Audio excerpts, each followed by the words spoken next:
Bonjour à tous, bienvenue à notre rendez-vous quotidien, l'étude du Chitat. Aujourd'hui, nous sommes à quelques jours de Yud Shvat.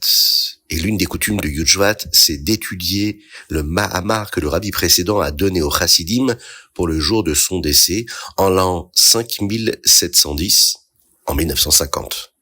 Le 10 Shvat. Nous étudions une partie du Mahamar après Mahariv, et la suivante après Shacharit, et la dernière après Mincha. Et de cette façon, nous terminons l'intégralité de l'étude de ce discours le jour même du Yud Shvat. Ce Mahamar commence par les mots Bati Legani, ce qu'Akadosh Baruch Hu a dit au moment du don de la Torah. Je suis venu dans mon jardin. Dans l'un de ses discours, le rabbi de Lubavitch a expliqué pourquoi le verset compare le monde à un jardin. Parfois, le monde ressemble à un endroit effrayant. Mais un juif doit se rappeler que c'est en réalité un endroit spécial, particulier. C'est le monde de Dieu. C'est le monde qu'Akadosh Baruch Hu surveille à chaque seconde. C'est simplement le Yetzer Hara qui tente de nous faire croire que c'est effrayant, afin que nous n'ayons pas le courage d'agir comme Akadosh Baruch Hu le souhaite. Mais si nous nous souvenons que toutes les épreuves que nous voyons viennent de Dieu, nous nous efforçons de trouver le bien dans le monde dans lequel nous vivons et de travailler pour faire de ce monde un endroit où la Shrina, où la présence divine de Dieu se sent à l'aise. Eh bien, nous amènerons ainsi certainement le Mashiach, et alors tout le monde pourra voir le magnifique jardin de Dieu, Bati Legani. Le rabbi avait également la coutume d'expliquer une partie de cette série de discours chaque année, c'est-à-dire un séif.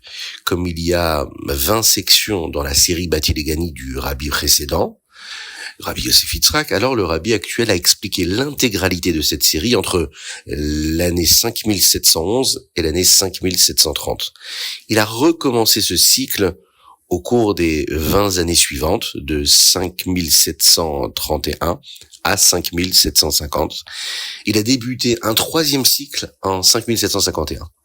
Les Chassidim ont poursuivi ce cycle tel que le rabbi l'a instauré, et cette année, nous étudions la 16e section pour la 4e fois depuis le début, puisque nous l'avons étudiée en 5726, 5746, 5766 et 5786 cette année. Nous étudions les discours que le rabbi a prononcés ou bien édités en 5726 et 5746. On développera, Be'ezrat Hashem, d'ici mercredi, quelques idées qui sont développées dans ces fameux Mahamarim du rabbi de Lubavitch.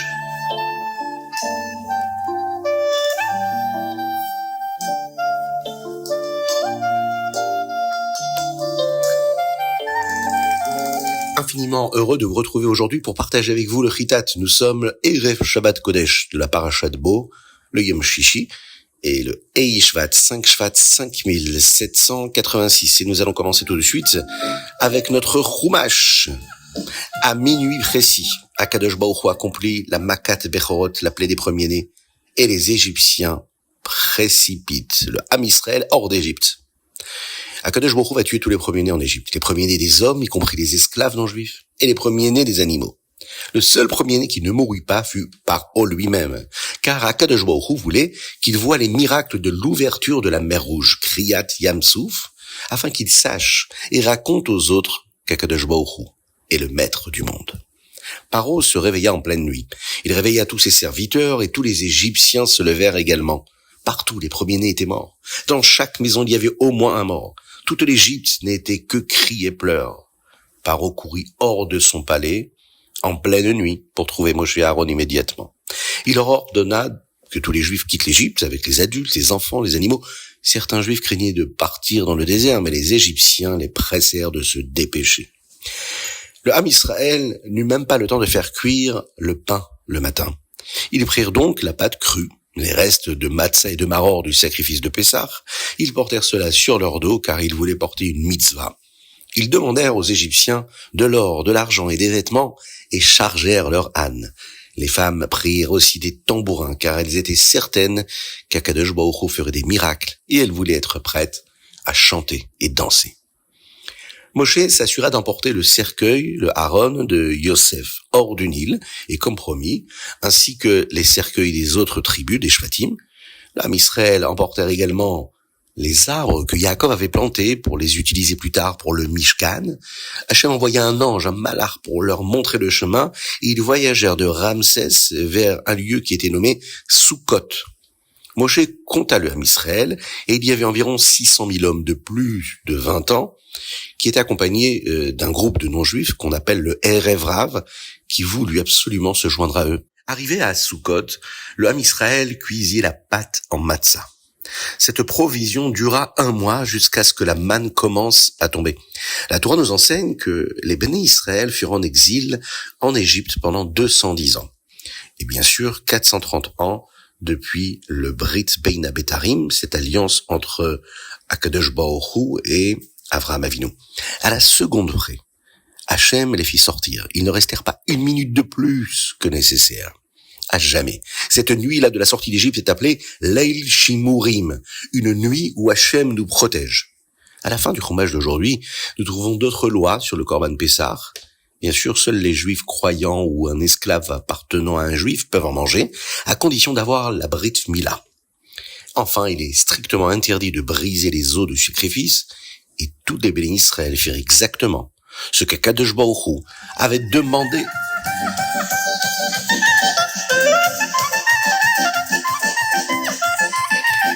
Teilim, aujourd'hui nous sommes le Yom et nous lisons du chapitre 29 au 34 du Teilim Chavtet au Teilim Lamed Dalet.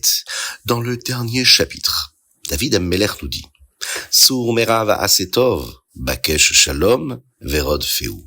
Écarte-toi du mal, fais le bien, recherche la paix et poursuis-la.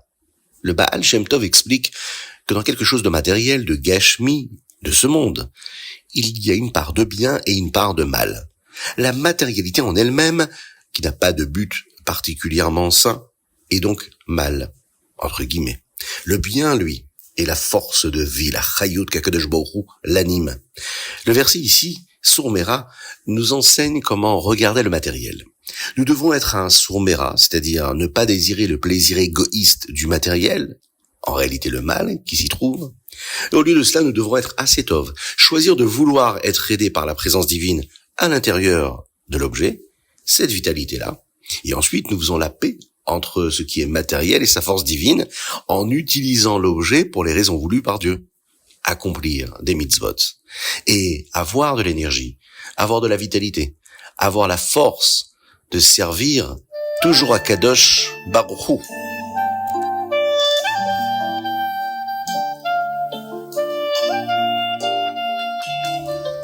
Tonia, l'écouter Amarim, nous sommes dans le 20e chapitre. Le Rabbi Shlomo Zalman nous enseigne que nous pouvons utiliser un pouvoir spécial, intégré à chaque neshama, à chaque âme juive, pour vaincre notre nefesh abahamit, notre âme animale en tout temps. La nefesh abahamit, l'âme animale ne peut pas nous pousser à la faute, si ce n'est à travers le ruach shtut, cette pensée folle qui nous persuade que la faute n'est pas grave. Mais elle ne peut jamais nous convaincre qu'être séparé de Dieu n'est pas grave. Chaque juif réalise que perdre sa connexion avec Dieu et son identité juive, c'est un drame absolu. Chaque juif réalise que perdre sa connexion, c'est perdre sa vie. Et donc, chaque juif est capable de donner sa vie pour ne pas être séparé de Dieu. Que Dieu nous en préserve. C'est la force de la Ahava Mesuteret, l'amour caché. Si nous réalisons que chaque faute nous sépare réellement de Dieu, alors aucune pensée folle ne pourra nous tromper. Le Rabbi Shlomo Zalman montre que chaque mitzvah équivaut à croire en Dieu. Chaque faute à servir la Avodah Zara. Toutes les mitzvot positives découlent du premier commandement. Anochi, Hashem Elokecha, je suis l'Éternel. Et toutes les mitzvot négatives, elles, du second commandement des 10 commandements, tu n'auras pas d'autre Dieu. Pour comprendre pourquoi les fautes nous séparent, le Rabbi Shlomo Zalman va nous enseigner la Ardut Hashem, l'unité même de Dieu. Akadosh Baruch Hu a créé le monde par la parole, le dibour, et nous verrons que Dieu ne change jamais après sa création. Le monde, par nature, ne reconnaît pas cette unité. Il se sent séparé, il se sent indépendant. C'est l'idée même de la Avodah Zara, en réalité. On pourrait se dire, mais qui est-ce qui aujourd'hui, en 2026, en 5786, fait Avodah Zara de l'idolâtrie? Pas grand monde a priori. Oui, mais la Avodah Zara représente toutes ces actions que nous faisons qui ne sont pas dirigées vers Dieu en réalité. Quand nous accomplissons un acte qui tend pas vers la sainteté, vers notre connexion avec Dieu, eh bien, nous tendons vers la Avodah Zara, vers l'idolâtrie. En ne faisant pas la volonté de Dieu, un juif se sépare de cette unité. Et en réalisant cela, nous ne permettrons plus jamais que cette pensée folle s'empare de nous et que cela arrive. Nous serons toujours connectés à ce qu'il faut.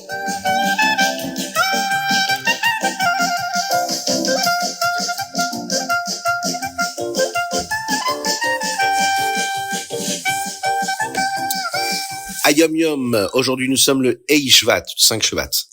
Aujourd'hui nous apprenons l'importance d'utiliser notre parole pour toujours dire des mots de Torah. Le rabbi précédent, Rabbi Yosef Yitzhak, explique que Akadosh Baruch Hu a créé le monde avec la parole, le dibour, pour qu'un juif utilise sa propre parole pour renforcer ce monde. Si une personne perd son temps à dire des sottises, à dire des paroles futiles, eh bien son âme aura besoin d'un nettoyage spécial après sa mission sur terre qui est appelée Chibut HaKever Kafakela. Nous n'allons pas du tout aujourd'hui rentrer dans les détails de cela. Il faut donc dire beaucoup de paroles de Torah, prononcer des mots de Torah, dire des Tehillim, dire des Mishnayot, partout, tout le temps. C'est ce que nous dit le Hayom Yom. Cela renforce le monde, cela sauve la Neshama, l'âme de ses épreuves, et lui permet d'apprécier la divinité, d'apprécier la Elokut dans tout son quotidien.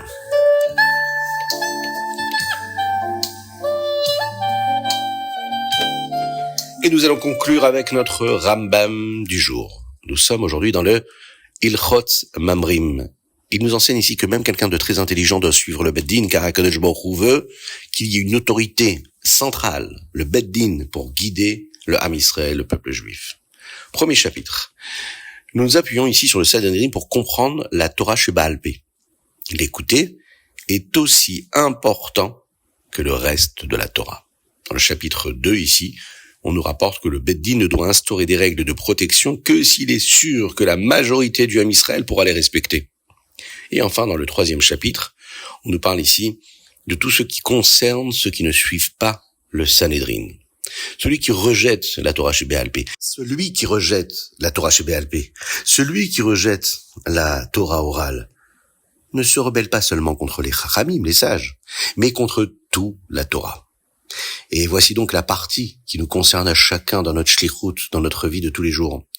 Si une personne ne croit pas en la Torah orale parce que c'est ce que ses parents lui ont appris, elle ne doit pas être punie. Ce n'est pas sa faute, elle est comme un enfant capturé qui a grandi sans apprendre la Torah.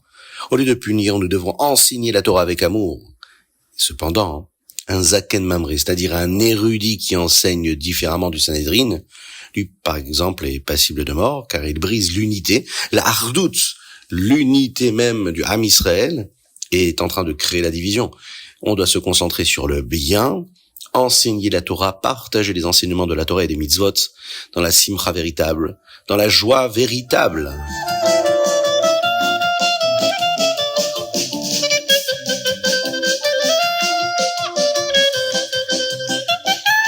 Et voilà, c'était le chitat du jour.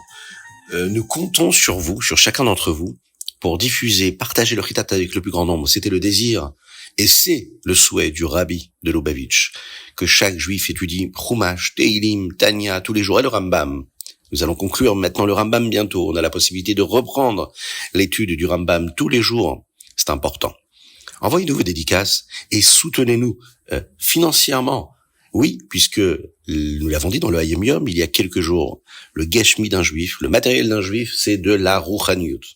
Et donc, faites avec nous cet effort-là, de participer, de vous associer financièrement à la diffusion du Chitat, afin que nous fassions tout ce que nous pouvons pour faire venir le Mashiach Tzidkenu Bekarov Mamash.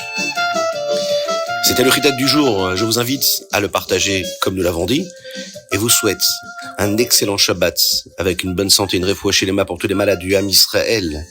Et parmi eux, David Ben Sultana, Avraham Nissim Ben Sultana. À tous et à toutes, un très grand Shabbat Shalom. Un très grand Shabbat Shalom.